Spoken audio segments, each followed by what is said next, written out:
Of all the Zelda games, Breath of the Wild had by far the largest and most detailed map of Hyrule ever created, with what felt like limitless exploration. In order to recapture the same feeling of discovery in Tears of the Kingdom, Nintendo is adding 2 new realms to explore: the vast underground cave system and expansive sky islands. But is that all they have planned? It's clear from the new trailer that Hyrule's landscape will also be undergoing some immense changes. Looking deeper into the new trailer, we can see that Death Mountain is undergoing perhaps the biggest change of all.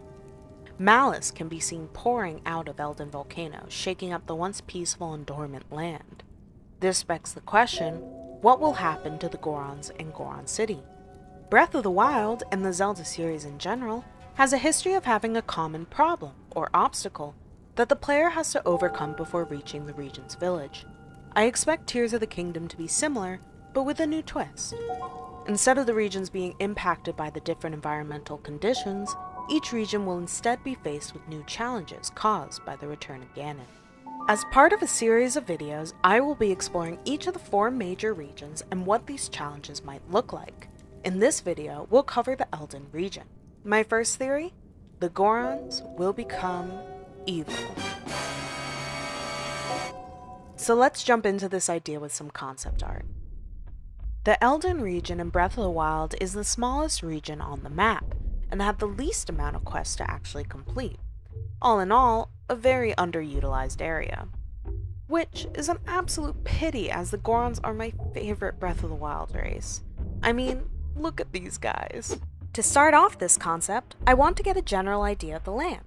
Let's start with a sketch of some of the familiar buildings in the town, then quickly move on to capturing exactly what inspired this whole theory: the malice spewing out of Death Mountain.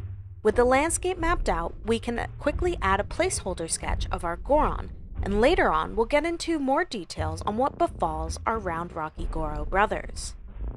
In the few trailers released thus far, we've seen Malice shooting out of the ground in 2 instances. From underneath Hyrule Castle, effectively raising it into the sky, and in the most recent name reveal trailer, forcefully spewing out of the volcano. The climate being an obstacle in Breath of the Wild will no longer be new and exciting mechanic in Tears of the Kingdom, so they're going to need something to spice it up.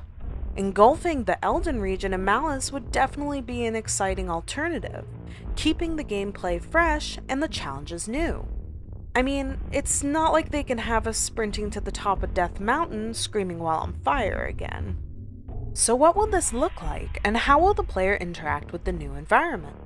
My theory is that Malice will change how we climb Death Mountain, as well as add some interesting new enemies along the way. The Malice won't be secluded to just the volcano either. With the village directly underneath the volcano and the entire region being so small, it's not a stretch to believe the whole area will be overrun. Especially when we look at the immense amount of Malice sludge we find all over Hyrule Castle and Castle Town. These 2 areas on the original map are also pretty similar in size, strengthening this theory. Rather than lava, there will be rivers of Malice shooting out of Death Mountain and blocking Link's path on the way up.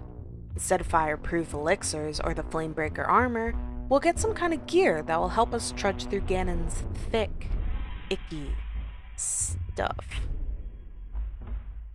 It could even act as an obstacle, forcing us to climb and fly our way around the mountain, traveling through caverns, trying to resurface on the other side of a huge Malice blockade, finally able to shoot that pesky little eye.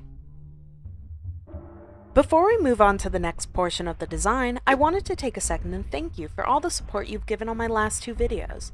I love making content for you, so if you like this video, please consider subscribing and sending this to a friend. It means the world to a small creator like me. Moving on to my design of the Gorons, we'll keep the same general shape but still alter it significantly. Think of how we were first introduced to the dragon Naedra in Breath of the Wild, and how Malice has affected their body. This is perhaps our best example of how an infection of Malice changes an unwilling victim. Now for the Gorons, we want a careful balance of Malice covering the body. You still want them to be recognizable and feel like they're worth saving, not destroying. Sometimes in video games, take the Flood from Halo for example, are so disfigured they don't resemble their original form at all. This makes the player much more willing to actually kill the creature, rather than attempt to save it.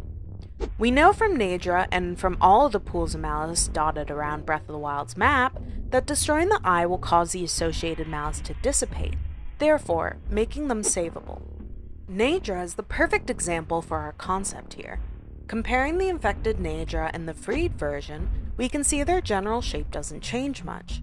The only big changes to their silhouettes are the clumps of malice and the glowing eyes protruding off of their surface. The color palette of the beast greatly changes. We mainly know Naydra as having icy white skin with cracks of light blue shining between the scales, light blue, ice-like horns extending off of their forehead, and a white mane to match their scales.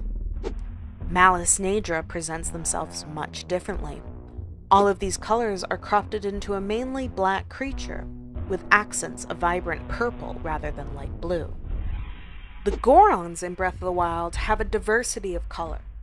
Some are a bit darker, less saturated, or the golden color that Daruk and Yunobo both have. This golden color seems a bit more common amongst the race, so I'll be using that as our base. I made the skin a lot darker while staying in the same color palette as that golden color. As for the hair, just like Naydra, we'll be turning their mostly white hair completely black, but highlighting it with fiery orange edges and tips, rather than Naydra's purple. When you mix Naydra's light blue highlights with the deep magenta mixed into the large pools of malice, you get this kind of purple color. I believe that is why they went with this vibrant purple for Naydra's malice design. Using the same logic as I did for Naydra, if we mix the magenta of the malice with the base colors of our Goron skin, we get this orange highlight color. I wanted to use this color more throughout the design, so I was inspired by Bluto, the village elder, and his mole-like skin. I added some scales on the Goron's forearms and highlighted the edges in our orange color, as if the malice was inside the Goron and it was shining through his very skin. Another great example of an infection of malice in the series is Levias from Skyward Sword. When we're first introduced to Levias, his eyes glow a dangerous red, and tendrils of eyes are escaping from his orifices.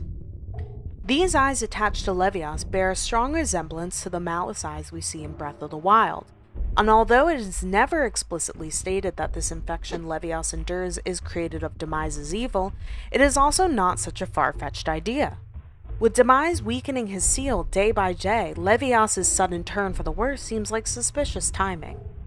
Taking all of this into account, we can steal some of the design elements from the infected Levias in order to create our compromised Goron. Mainly, we will be copying the empty glowing eyes of Levias rather than the eyes of Naydra, since Naydra's eye shape doesn't fit our Goron design. The Goron's eyes are naturally simple and round in shape, and fit much better with that of Levias when he is not being cursed with malice. Both Naydra and Levias have eyes protruding off of their bodies, mostly on their backs, that need to be shot by Link in order for them to be freed. I wanted to carry over this motif and include an eye on those Goron's back as well. I'm not counting the 4 Divine Beast bosses of Breath of the Wild since they are creatures entirely born of malice, and not just infected. They seem to have more mechanical elements to them, as if born of malice and the Divine Beast they inhabit, than of an organic creature like the Gorons or Naydra. I also redrew the pickaxe to more closely resemble the axe you see the Gorons use at the mining facility, as if this poor Goron was having a normal day, searching for yummy rocks and gems, only to be hit by a huge explosion of malice, turning on his own friends and family with the only weapon he currently had. Just imagining the Gorons as enemies in Tears of the Kingdom is exciting. Envision trying to traverse the rocky and steep terrain of the Elden region, only to have a Goron barreling towards you, covered in malice with only a small eye on his back you have to shoot in order to stop it. Or fighting hand-to-hand combat with a Goron Elder, him protecting his weak spot with one hand and swinging a giant hammer at you with the other. And here's the finished piece. What do you guys think? Will the Gorons be reprised as part of the much-needed enemy diversity in Tears of the Kingdom? Will we have to save them from their terrible fate? I'll be tackling each of the main races and their regions in the next few weeks, so be sure to comment your ideas and thoughts down below. And to Goron, smash that subscribe button, like button, and bell to stay updated. Thanks for watching, and I'll see you next time.